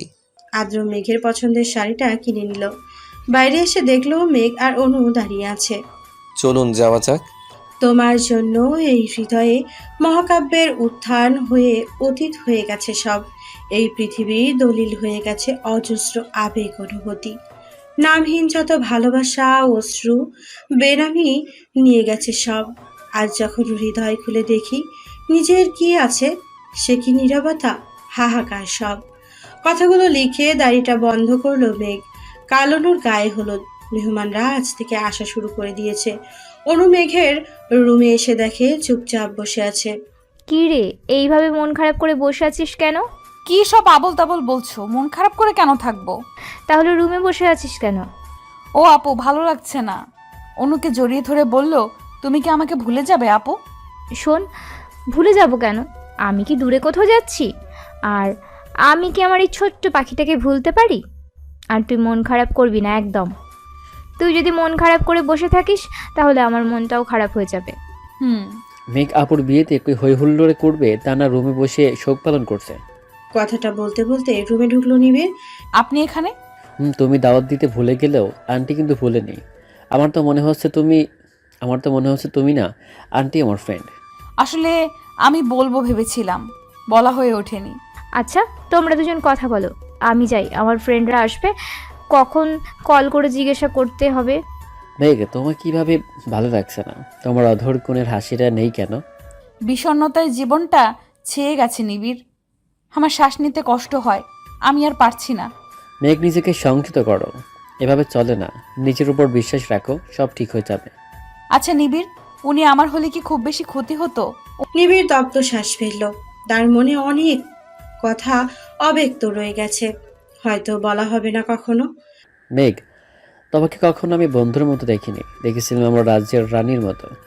মায়াবতী গল্প বলা হবে না, সব কথা অবক্ত রয়ে যাবে আজীবন। কালকে গায়ে হলুদ, কোথায় কি হবে সেটা বুঝিয়ে দিচ্ছে তানিশা আয়মান। আদিয়াত আয়মান জিজ্ঞেস করলেন, আদ্র কোথায় গিয়েছে? ও আদ্র এয়ারপোর্টে গেছে ভাবিদের আনতে। ও আসলে আমার সাথে দেখা করতে বলো। আচ্ছা। একটা বড় রেস্টুরেন্টে বসে আছে আদ্রর সাথে তার ভাই, যার সাথে ছোট থেকে বড় হয়েছে, ভাইয়ের থেকে বেশি বন্ধু, যার কাছে আদ্র সব কথা মন খুলে বলতে পারে। কিছু বল আদ্র, সেই কখন এয়ারপোর্ট থেকে এসেছি, চুপ করে বসে আছিস কেন? আদ্র তপ্ত শ্বাস ফেলে বলল, কাল গায়ে হলুদ, মাঝখানে যদি একটা ভুল হয়ে যায় তাহলে আমাদের তিনজনের জীবন তছনছ হয়ে যাবে। এতদিন ভয় না করলেও এখন কিছুটা নার্ভাস ফিল করছি। আচ্ছা, মেঘকে বলছিস মনের কথা, নাকি এভাবে আরও নিজেকে কষ্ট দিবি? তুই এভাবে থাকলে ভালো থাকবি না আদ্র, এভাবে তোরা ভালো থাকবি না। আমি চেষ্টা করছি সব কিছু ঠিক করার, কিন্তু বাবা যদি মেঘের কোনো ক্ষতি করে দেয়, আমি আমার জীবন নিয়ে ভাবি না, কিন্তু মেঘের কিছু হয়ে গেলে আমি বাঁচতে পারবো না। জয় জয় তাকিয়ে আছে এক প্রেমিক পুরুষের দিকে, যে কিনা তার জীবনে থেকে বেশি ভালোবাসে তার প্রিয়তমাকে। আদ্র আর জয় বাড়িতে ফিরতেই তানিশা আয়মান আদ্রকে জিজ্ঞেস করলেন, এত দেরি হলো কেন? আসলে মা, আমি আর জয় শপিং মলে গিয়েছিলাম। ও, তোর বাবা তোকে দেখা করতে বলেছেন। তুমি আলো না হও, আধার হয়ে থেকে যাও আমার জীবনে প্রতিটা রাত, তবু তুমি থেকে যাও। তুমি থেকে যাও আমার ঘোর লাগা মেঘ জড়ানো ভালোবাসায়, তোমার নামে সন্ধ্যা নামক আমার এই জীবনে। কথাগুলো লিখে ডায়েরিটা বন্ধ করলো আদ্র। মেঘের থেকে দূরে যাওয়ার পর থেকে আদ্র ডায়েরি লেখা শুরু করেছে। লিখছে মনের অব্যক্ত অনুভূতি। চারিদিকে আলো ঝলমল করছে, মেহমানদের আনাগোনা বাড়ছে। অনুও ফ্রেন্ডের সাথে পার্লারে গেছে। বাচ্চারা হইচই আনন্দে মেতে উঠেছে। গায়ে হলুদের অনুষ্ঠান নিজ নিজ বাড়িতেই হবে। মেঘ, তুমি তৈরি হবে কখন? মেঘ পেছনে ঘুরে তাকাতেই দেখতে পেল সুঠাম দেহের অধিকারী একজন সুদর্শন যুবক। পরনে নীল পাঞ্জাবি, হাতে ব্র্যান্ডের ঘড়ি, চুলগুলো জেল দিয়ে ছেট করা, অসম্ভব সুন্দর লাগছে। ও নিবিড়, এত লেট কেন হলো? লেট হয়নি ম্যাম, আর তুমি এখনো তৈরি হওনি। যাও তাড়াতাড়ি তৈরি হও। এই তো তৈরি হওয়ার জন্য যাচ্ছিলাম। অনুকে স্টেজে এনে বসানো হয়েছে। একে একে সবাই হলুদ দিয়ে যাচ্ছে। অনু তার কাজিনকে মেঘের কথা জিজ্ঞেস করছিল কয়েকবার। বলেছে মেঘ তৈরি হচ্ছে। দূরে নিবিড় দাঁড়িয়ে আছে। হঠাৎ একটা মেয়ে সে নিবিড়ের পাশে দাঁড়ালো। নিবিড় এক পলক তাকিয়ে আবার চোখ সরিয়ে নিল। এই যে মিস্টার, নাম কি? আমাকে বলছেন? যেহেতু আপনি এখানে দাঁড়িয়ে আছেন তো আপনাকেই বলছি। ও, আমি নিবিড় আরিয়া, মেঘের ফ্রেন্ড। ও, আমি লামিয়া, মেঘের কাজিন। তো আপনি দাঁড়িয়ে আছেন কেন? আসলে মেঘের জন্য ওয়েট করছি, ও আসলে একসাথে যাব। মেঘ একটা হলুদ কালারের লেহেঙ্গা পরেছে, হাতে চুড়ি, হালকা লিপস্টিক, চোখের কাজল, সিম্পল মেকআপ, কানে ঝুমকো, সবকিছুই ঠিকঠাক করে আয়নার সামনে দাঁড়ালো। হঠাৎ আলো নিভে গেল। মেঘ আলো নিভে যাওয়ায় ভয় পেল। তবে বাইরে কিছুটা আলো আসছে, তার মানে ওর রুমের লাইট নষ্ট হয়ে গেছে। আচমকা একটা হাত এসে হ্যাঁচকা টান দিয়ে নিজের সাথে মিশিয়ে নিল। মেঘ আচমকা টান দেওয়াতে ভীত হলো। নিজেকে ছাড়ানোর আপ্রাণ চেষ্টা করলো, তবে লম্বা দেহের অধিকারী মানুষটার সাথে পেরে উঠল না। মেঘের কানের সামনে একটা কণ্ঠস্বর ফিসফিসিয়ে বলল, নিজেকে ছাড়ানোর বৃথা চেষ্টা করো না মেয়ে। আচ্ছা, এভাবে সেজেছ কেন? আমাকে মাতাল করতে? আমি তো এমনিতেই মাতাল, তোমার মাতাল করা ভালোবাসায়। কণ্ঠস্বরটা শুনে মেঘ ভীত হলো। কারো আসার শব্দ শুনে লোকটা মেঘকে ছেড়ে দিল। মেঘ যেন হাঁপ ছেড়ে বাঁচল। মেঘ, তুমি কি ভিতরে আছো? কে? আমি নিবিড়। ও নিবিড়। নিবিড় রুমে ঢুকে দেখতে পেল লাইট অফ। তোমার লাইট অফ কেন? জানি না, হঠাৎ লাইট চলে গেল। আচ্ছা চলো, বাইরে সবাই অপেক্ষা করছে হয়তো। রুমের লাইট জ্বলে উঠল। নিবিড় মেঘের দিকে তাকাতেই দেখলো যেন কোনো পরী পৃথিবী থেকে নেমে এসেছে। অপলক দৃষ্টিতে তাকিয়ে রইল। কি হলো, চলো। মেঘের কথাই হুঁশ ফিরল নিবিড়ের। যাচ্ছে। অনুকে মেঘ আর নিবিড় হলুদ ছোঁয়ালো। অনুকে তার বান্ধবীরা মিলে মেহেদি পরিয়ে দিচ্ছে, আর মেঘ আর নিবিড় একসাথে বসে আছে। মেঘ, তুমি কি মেহেদি কখনো লাগাবে? নিবিড়, আমি মেহেদি লাগাবো না, ভালো লাগছে না। মেঘ, তুমি মেহেদি কখন লাগাবে? ওহ মেঘ, প্লিজ এভাবে মন খারাপ করে থেকো না, কারোর জন্য জীবন থেমে থাকে না। আমার জীবন তো থমকে রয়েছে নিবিড়। তপ্ত শ্বাস ফেললো নিবিড়। উঠে গিয়ে হাতে করে একটা মেহেদি নিয়ে আসলো। মেঘ নিবিড়ের হাতে মেহেদি দেখে জিজ্ঞেস করলো, তুমি মেহেদি দিবে? না ম্যাম, আপনাকে দিয়ে দেব। মানুষ বলে যার মেহেদির রং যত লাল হয় তার বর তাকে তত বেশি ভালোবাসে। তুমি মেহেদি দিতে পারো? ছোটবেলায় আমার বোনকে দিয়ে দিতাম, ও বলে আমি অনেক সুন্দর করে দিতে পারি। মেঘের হাতে নিবিড় মেহেদি পরিয়ে দিচ্ছে। দূর থেকে একজোড়া চোখ তীক্ষ্ণ দৃষ্টিতে তাকিয়ে রয়েছে। তার চোখ দিয়ে যেন আগুন ঝরছে। বাহ, তুমি তো অনেক সুন্দর করে মেহেদি দিতে পারো। পছন্দ হয়েছে? হুম। লামিয়া মেঘের পাশে এসে বসলো। মেঘের উদ্দেশ্যে বলল, মেঘ, আজকে আমি তোর রুমে থাকবো, আর অনু আপু আর ফ্রেন্ডদের সাথে থাকবে বলেছে। আচ্ছা। বাহ, তোর হাতের মেহেদির ডিজাইনটা তো খুব সুন্দর হয়েছে। কে দিয়ে দিল? ও জানিস তো, নিবিড় খুব সুন্দর করে মেহেদি দিতে পারে, ও আমাকে দিয়ে দিল। তো মিস্টার নিবিড় শুধু নিজের ফ্রেন্ডকে মেহেদি দিয়ে দিলে হবে? কাজিনরা কোথায় যাবে? মিস লামিয়া, আপনি দাঁড়ান, আমি মেহেদি নিয়ে আসছি। অনুষ্ঠান শেষ হয়েছে প্রায় 1 ঘন্টা আগে। অনু আর পারছে না, খুব টায়ার্ড লাগছে। তাই ও ওর বান্ধবীকে বলল, তোরা কি শুয়ে পড়, আমি ফ্রেশ হয়ে যাচ্ছি। অনু ফ্রেশ হয়ে আসতে লাইট অফ হয়ে গেল। হঠাৎ একজোড়া হাত এসে মুখে রুমাল দিয়ে চেপে ধরলো। সাথে সাথে অনু জ্ঞান হারালো। অনেক রাত হয়েছে বিদায় এই দিকটায় মানুষ নেই বললেই চলে। লোকটি সহজেই অনুকে বের করে আনতে পারলো। বাইরে একটা কালো গাড়ি দাঁড়িয়ে রয়েছে। লোকটি অনুকে সেই গাড়িতে উঠিয়ে দিল। নিজে ড্রাইভিং সিটে বসে পড়ল। গাড়ি চলছে আপন গতিতে। রাতে পূর্ণিমার চাঁদের দিকে তাকিয়ে আছে মেঘ। মুগ্ধ নয়নে তাকিয়ে দেখছে পূর্ব আকাশের বুকে দ্বাদশী চন্দ্র অপরূপ সুধা নিয়ে জেগে উঠতে। চাঁদনি রাতের প্রকৃতি এক মায়াময় সৌন্দর্যের অধিকারী। আকাশের বুকে এক জ্যোৎস্না রাশি ছড়িয়ে পড়তে সমস্ত পৃথিবীর বুকে আর জাগিয়ে তোলে মোহময় রূপ মাধুর্য। জ্যোৎস্নার অজস্র ধারায় ম্লান হয় নীরব প্রকৃতি। 2 চোখ দিয়ে অশ্রু গড়িয়ে পড়ছে মেঘের। অজান্তেই তার শেষ কান্না, আর সে কাঁদবে না। তাকে এগিয়ে যেতে হবে, নিজের জন্য না হলেও তার পরিবারের জন্য। আলো আধারে স্নিগ্ধ মিতালিতে ঝলমল করে ওঠে জ্যোৎস্না পল্লবী তো রাত।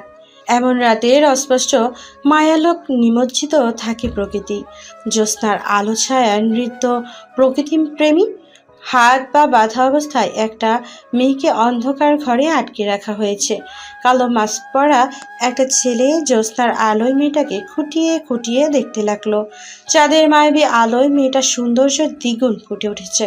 ছেলেটা মেয়েটাকে ভালোভাবে দেখে মনে মনে বলল, তোমার মতোই এক মায়াবতীকে আমার রাজ্যের রানী করার কথা ভেবেছিলাম। এখন মনে হচ্ছে কি জানো? স্মিত হেসে বলল, তাকে আমার কাছাকাছি পেয়ে গেছে। জোছনার আমির সুধা মেঘের শরীরের ওপর লুটোপুটি খাচ্ছে। আর মেঘ মুগ্ধ হয়ে আকাশের পানি চাঁদের দিকে তাকিয়ে আছে। চোখ দিয়ে পড়ছে অজস্র অশ্রুকণা। সেদিকে তার খেয়াল নেই। সে মুগ্ধ নয়নে তাকিয়ে আছে প্রকৃতির পানি। জ্যোৎস্নার অপরূপ সৌন্দর্যের মাঝে জ্যোৎস্নার উপচে পড়া স্নিগ্ধতা রোমান্টিক স্মৃতি জগতে নিয়ে যায়। জ্যোৎস্নার এই অপরূপ সৌন্দর্য না দেখলে হয়তো অপূর্ণ রয়ে যাবে জীবন। আজ সারা রাত হয়তো এভাবেই কেটে যাবে। মেঘের চোখ দিয়ে অশ্রুকণা ঝরছে। মেঘের চিৎকার করে বলতে ইচ্ছে করছে, হে পৃথিবী, যাকে পাবো না তাকেই কেন ভালোবাসলাম? পাবো না জেনেও কেন তার পিছু ছুটলাম? আমার ভাগ্যে কেন তাকে লেখা হলো না? কথাগুলো যেন স্তব্ধ হয়ে রয়ে গেল মেঘের মাঝে। সে নির্বিকার। তার কথা যেন আটকে গেছে। তার কাছে বেঁচে থাকা যেন দুষ্কর হয়ে গেছে। যদি আত্মহত্যা করা পাপ না হতো, তাহলে সে নিঃসন্দেহে তা বেছে নিত। এই অসহ্য যন্ত্রণা তাকে কুড়ে কুড়ে খাচ্ছে। তার কাছে অসহ্য যন্ত্রণা থেকে মৃত্যুই শ্রেয় বলে মনে হচ্ছে। মেঘ আকাশ পানে তাকিয়ে বলে উঠল, পরের জন্মে সহস্র কোটি তারা হব, দূরে থেকে দেখব তোমায়, সেখান থেকে বলবো তোমায় ভালোবাসি, ভালোবাসি, খুব বেশি ভালোবাসি। তুমি শুনতে পাবে কি সেই ধ্বনি? নিজের কথায় নিজেই হাসে মেঘ। জীবনটা তার হেলায় ভাসছে। তার মন মস্তিষ্কে দ্বিধায় পড়েছে। মেঘ তার ডায়েরিটা নিয়ে ফেলে দিল বারান্দা থেকে।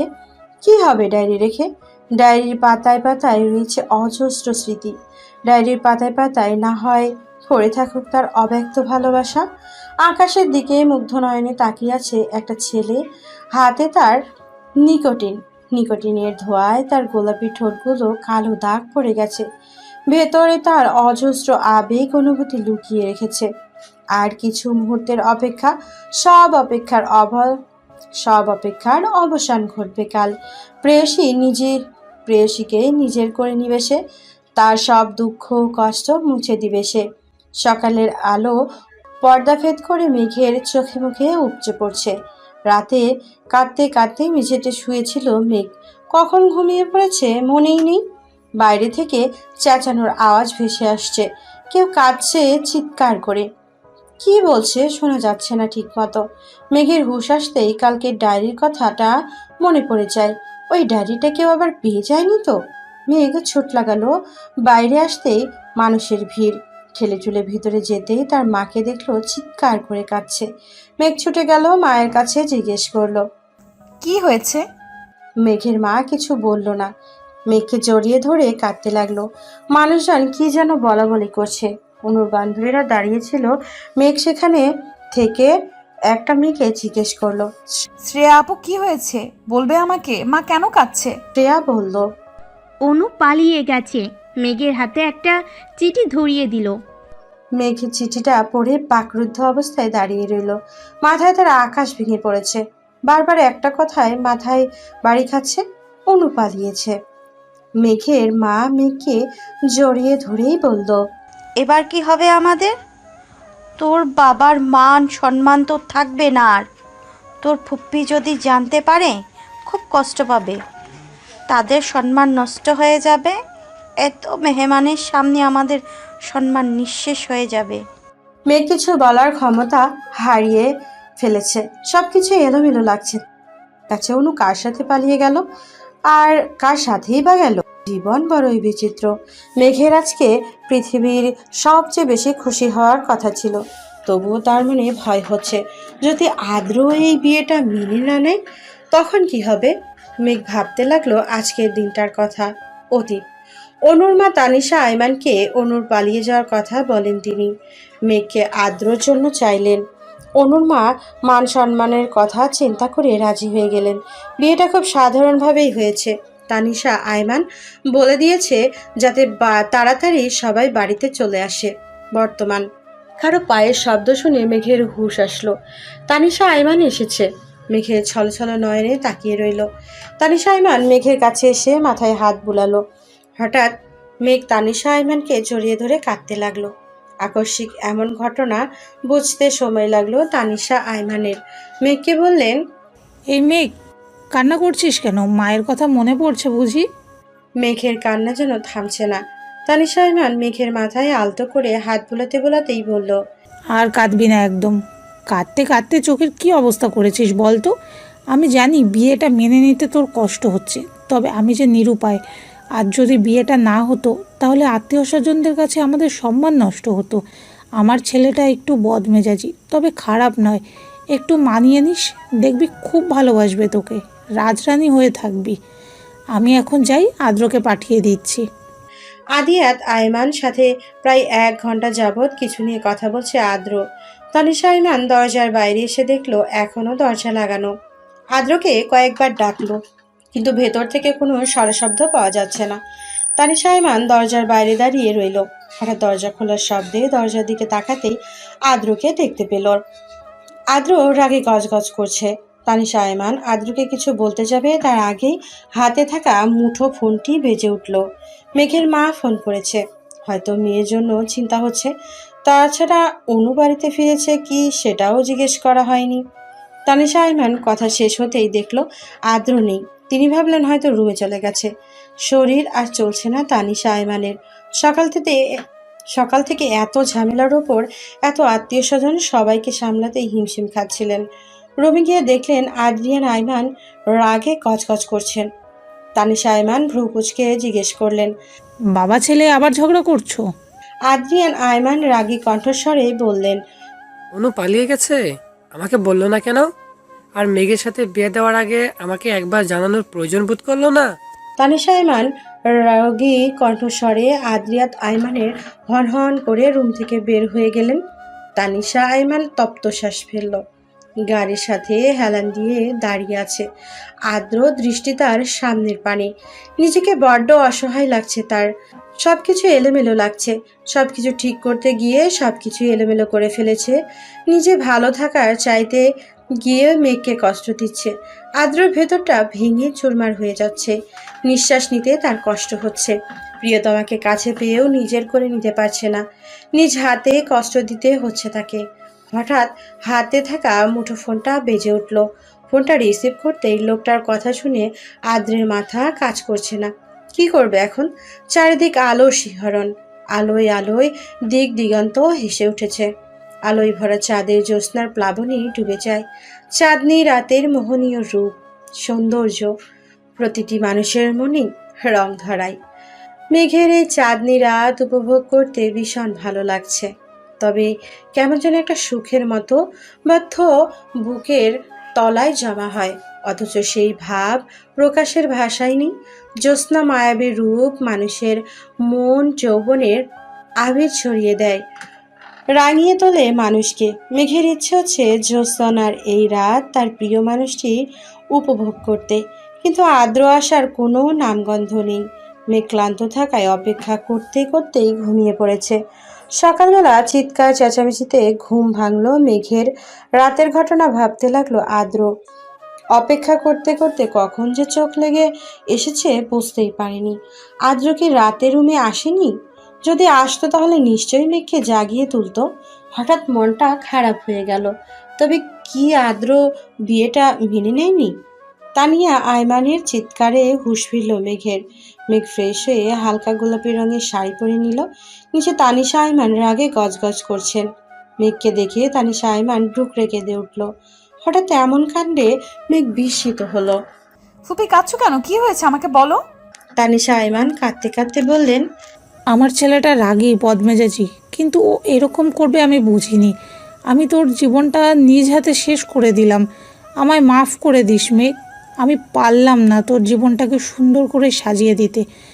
আদ্র এমন একটা কাজ করবে আমি ভাবতেও পারিনি। কি করেছেন উনি? তানিশা আয়মান মেঘের হাতে একটা চিঠি ধরিয়ে দিলেন, যেখানে লেখা আছে, প্রিয় মা, আমি জানি আমার এই সিদ্ধান্ত তুমি কষ্টই পাবে।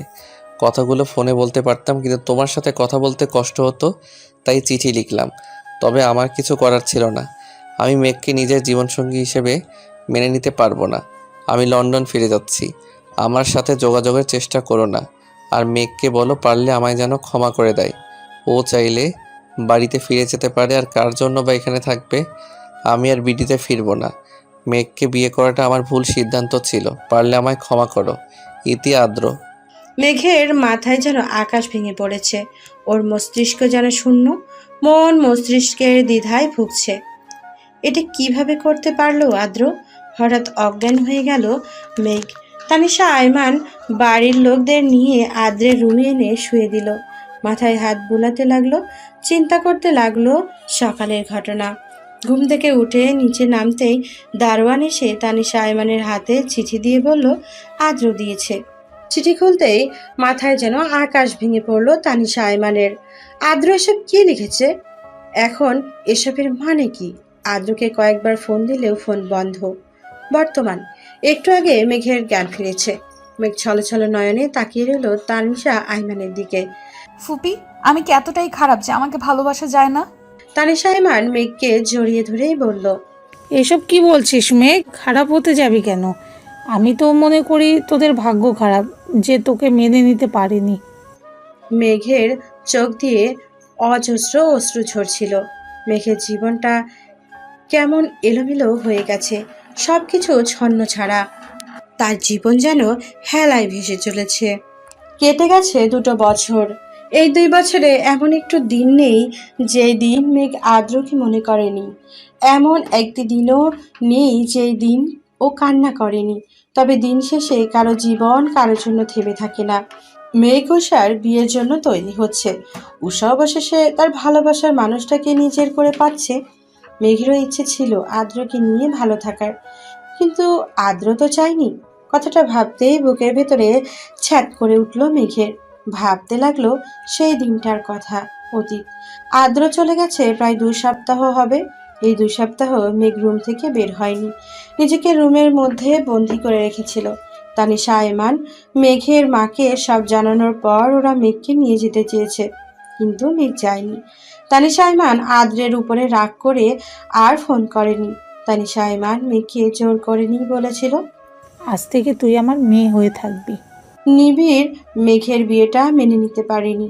পরে যখন মেঘের এই অবস্থার কথা জানতে পেরেছে, ও মেঘকে এই অবস্থা থেকে বের হতে আসতে সাপোর্ট করেছে। তারপর প্রায় 1 মাস পর অনু বাড়িতে ফিরেছে। সবাই অনুকে অনেক অপমান করে। অনুর মা ওকে মেনে নিতে চায়নি। মেঘের এই অবস্থার জন্য অনুকে দায়ী করছে। অনু সব কিছু মেনে নিয়েছে।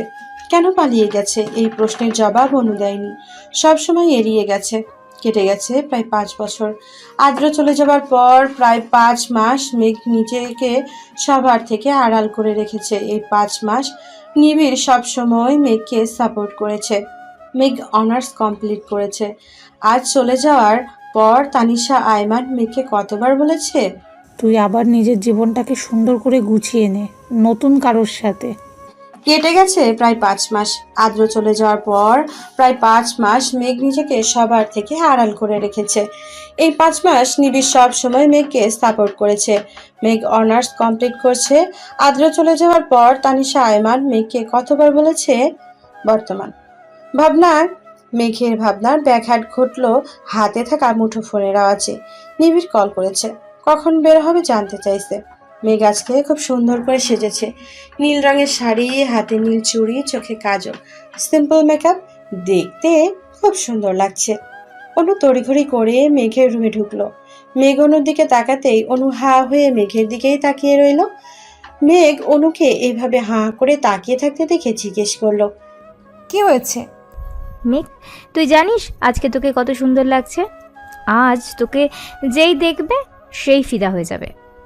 আজ কতদিন পর তুই এত সুন্দর করে সেজেছিস, খুব সুন্দর, পুরো পরীর মতো লাগছে। মেঘ বলল, হয়েছে হয়েছে, তুমি কখন যাবে? অনু বলল, ও জানিস তো মেঘ, জয় এখনো তৈরি হয়নি। আমি কতবার ফোন করে বলেছি তাড়াতাড়ি আসতে, ও এখনো আসছে না। মেঘ বলল, আচ্ছা। একটা কথা বলো, তুমি কি সেদিন জয় ভাইয়ের সাথে পালিয়েছিলে? অনু নিরুত্তর। মেঘ এই নিয়ে বহুবার এই প্রশ্নটা করেছে, কিন্তু কোনো উত্তর দেয়নি অনু। মেঘ বলল, আচ্ছা ঠিক আছে, আমি জয় ভাইয়াকে বলে দিব যাতে আমার এই সুন্দরী আপুটাকে আর ওয়েট না করায়। মেঘ অনুকে বলল, আমি যাচ্ছি, তুমি জয় ভাইয়ার সাথে তাড়াতাড়ি এসো, নিবিড় আমার জন্য ওয়েট করছে। বাইরে একটা কালো গাড়ির সাথে হেলান দিয়ে দাঁড়িয়ে আছে নিবিড়। নীল পাঞ্জাবি, হাতে ব্র্যান্ডের ঘড়ি, চুলগুলো জেল দিয়ে সেট করা, কালো সানগ্লাস, দেখতে সুদর্শন যুবক।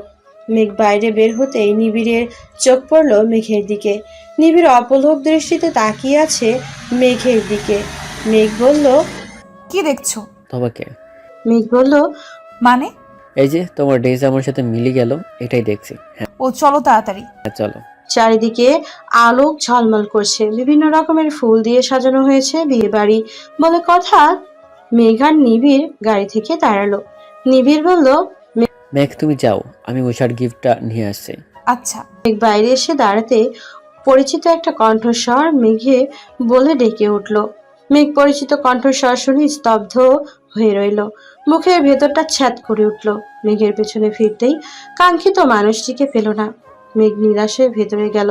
হয়তো সবসময় তার কথা ভাবতে থাকে বলে এরকম হচ্ছে। মেঘ যতই বলুক, ওর আদ্রর কথা ভাবে না, কিন্তু ওর মন মস্তিষ্ক জুড়ে শুধুই আদ্র রয়েছে। মেঘ ভেতরে যেতেই উষা জিজ্ঞেস করলো, এই তোর আসার সময় হয়েছে? এই আমি তোর বান্ধবী, তুই আমাকে একদম ভালোবাসিস না মেঘ? না হলে তুই এটা আমার সাথে কিছুতেই করতে পারতি না। আমার একমাত্র বান্ধবী হয়ে তুই কিভাবে পারলি এত লেট করে আসতে? আচ্ছা সরি, প্লিজ রাগ করিস না। উষা বলল, নিবিড় কোথায়? ওর কথা বলিস না, ও তোর গিফট বাড়িতে রেখে চলে এসেছে, সেটাই আবার নিয়ে আসতে গেছে। ও, তুই কেন যেতে দিলি মেঘ? পরে কি দেওয়া যেত না? না, ও বললে শুনতো। আর তোকে যাচ কি সুন্দর লাগছে উষা। তবে অবশ্য বিয়ে বাড়িতে সবার থেকে বউকেই ভালো লাগে, কারণ সবাই বউকেই দেখে। সেটা না হয় বুঝতে পারলাম, তোর দিক থেকে তো চোখ ফেরানো মুশকিল হয়ে যাচ্ছে।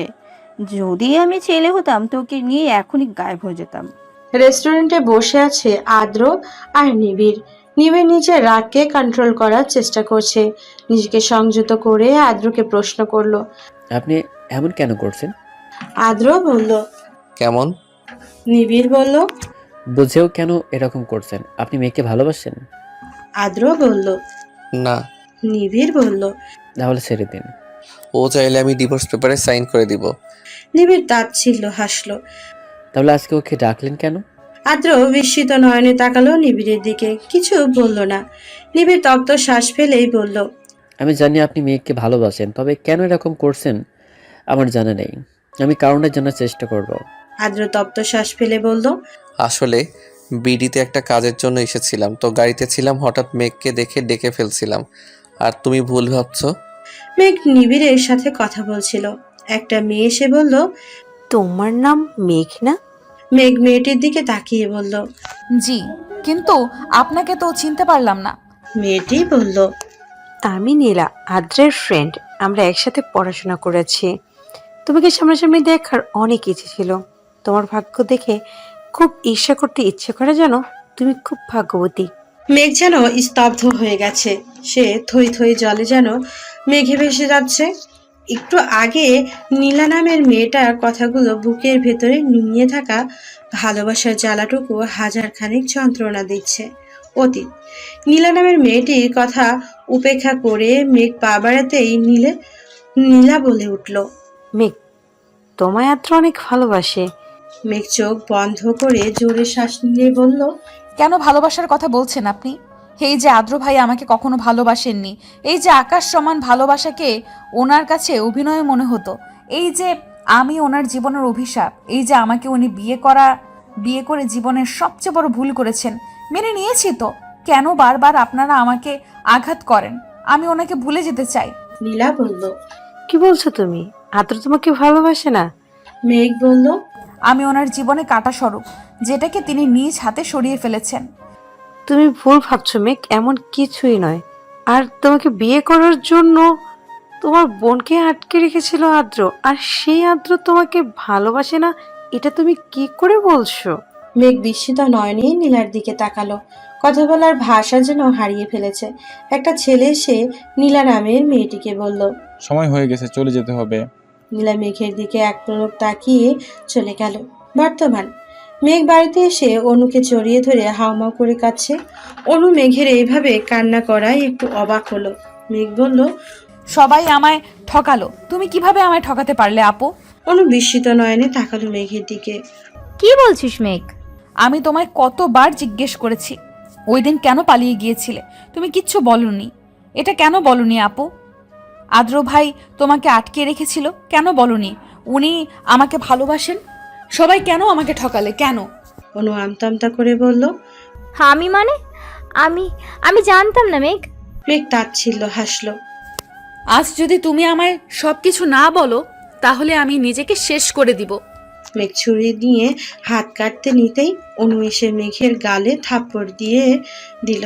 অনু বলল, আমি সত্যি জানতাম না আদ্র ভাই তোকে ভালোবাসে। আমি পরে জানতে পেরেছি জয় আদ্র ভাইয়ার চাচাতো ভাইয়া, সবচেয়ে ভালো বন্ধু, যাকে চোখ বন্ধ করে বিশ্বাস করে আদ্র ভাইয়া। তাই জয়কে দিয়েই আমাকে কিডন্যাপ করেছিল। যখন আমাকে জয় বাড়িতে দিয়ে গেল, যাওয়ার আগে আদ্র ভাইয়ার সাথে জয়কে কথা বলতে দেখে ফেলেছিলাম আমি। পরে সব জানতে পেরেছি, তোকে বলিনি, কারণ তুই সব জানতে পারলে সহ্যই করতে পারতি না, তাই বলিনি। মেঘ অনুকে নিজের দিকে ঘুরিয়ে বলল, কি এমন কথা যে আমি সহ্য করতে পারবো না? বলো আমাকে আপু, প্লিজ প্লিজ, আজ চুপ করে থেকো না। নিজের জীবনের সবচেয়ে কঠিন সত্যের মুখোমুখি হতে হবে তোকে।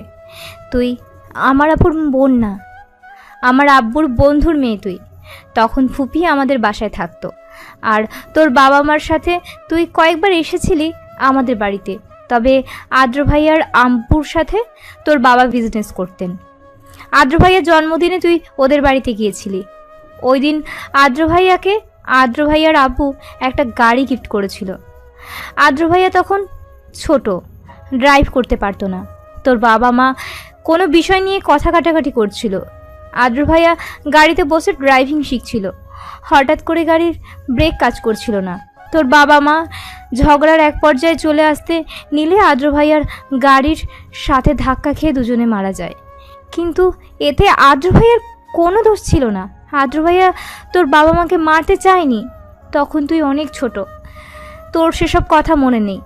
আদ্র ভাইয়ার আব্বু ভয় পেয়ে গিয়েছিল যদি সব কিছু জানাজানি হয়ে যায়, তাহলে যদি আদ্র ভাইয়াকে পুলিশে ধরে নিয়ে যায়, তাই তিনি আদ্র ভাইয়াকে লন্ডনে পাঠিয়ে দিয়েছিলেন।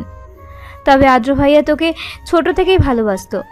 ওই দিন আদ্র ভাইয়া তোকে ছেড়ে যেতে চাননি, পরিস্থিতি তখন হাতের বাইরে চলে গেছে, তাই আদ্র ভাইয়াকে চলে যেতে হয়েছিল। ফিরে এসে যখন তোকে বিয়ে করতে চাইলো, তখন আদ্র ভাইয়ার আব্বু তোকে মেনে নিতে পারছিল না। উনি আদ্র ভাইয়ার সাথে এ বিষয় নিয়ে অনেক ঝামেলাও করেছেন। আদ্র ভাইয়া যখন সব কিছু ছেড়ে তোকে নিয়ে লন্ডন যাবে বলল, তখন আদ্র ভাইয়ার আব্বু আদ্র ভাইয়াকে ভয় দেখালেন, এটা বলে যে যদি তুই জানতে পারিস আদ্র ভাইয়ার জন্য তোর বাবা মা মারা গেছে, তাহলে তুই আদ্র ভাইয়াকে ছেড়ে চলে যাবি, পৃথিবীর সবার চেয়ে বেশি ঘৃণা করবি, হয়তো নিজেকে শেষ করে ফেলবি। তাই সেদিন আদ্র ভাইয়া তোকে ছেড়ে চলে যেতে বাধ্য হয়েছিল। আদ্র ভাইয়া সত্যি তোকে খুব ভালোবাসে, সত্যিই খুব ভালোবাসে। আজ ওনার ফ্লাইট, হয়তো আজ চলে গেলে আর ফিরবে না। 2 পা পিছিয়ে যায় মেঘ। নিজেকে শূন্য মনে হচ্ছে ওর। এত যন্ত্রণা আগে কখনো হয়নি। মেঘের পৃথিবী যেন থমকে গেছে। অনুর দিকে ছলছল নয়নে তাকিয়ে রইল। ছুটে এসে অনুকে জড়িয়ে ধরল। নিবিড় বাইরে দাঁড়িয়ে সবকিছু শুনেছে। নিবিড় মেঘের হাত ধরে টেনে নিয়ে যায়। তাকায় মেঘ, প্রচন্ড ব্যস্ত দেখাচ্ছে ওকে। কানে ফোন। নিবিড় বলল, আদ্রর ফোন অফ, এখনো সময় আছে, সন্ধ্যায় ফ্লাইট। মেঘ কথা বলে না। নিবিড় ড্রাইভ করতে থাকে। মেঘকে নিয়ে চলে এয়ারপোর্টে। মাথা নিচু করে বসে আছে আদ্র। কারো পায়ের শব্দ শুনতে তাকেই মেঘ দেখতে পায়। মেঘকে দেখে যেন হতবুদ্ধি হারিয়ে ফেলে ছেলেটা। বলে, মেঘ, আপনি এখানে? আমাকে এত ভালোবাসেন আপনি? কথাটা বলে আদ্রর বুকে ঝাঁপিয়ে পড়ে মেঘ। আদ্র নিবিড়ের দিকে তাকাতেই নিবিড় বুঝিয়ে দিল মেঘ সব কিছুই জানে। আদ্র শক্ত করে জড়িয়ে ধরে মেঘকে, চিৎকার করে বলে, ভালোবাসি মেঘ, খুব ভালোবাসি, আপনার থেকেও বেশি। মেঘ বলল, মেঘ আর ছেড়ে যাবে না তো? আদ্র বলল, আমার বেঁচে থাকার জন্য তোমাকে প্রয়োজন। ধন্যবাদ সবাইকে আমাদের সাথে থাকার জন্য। গল্পটি ভালো লাগলে চ্যানেলকে লাইক, সাবস্ক্রাইব এবং শেয়ার করে দেবেন। ধন্যবাদ সবাইকে।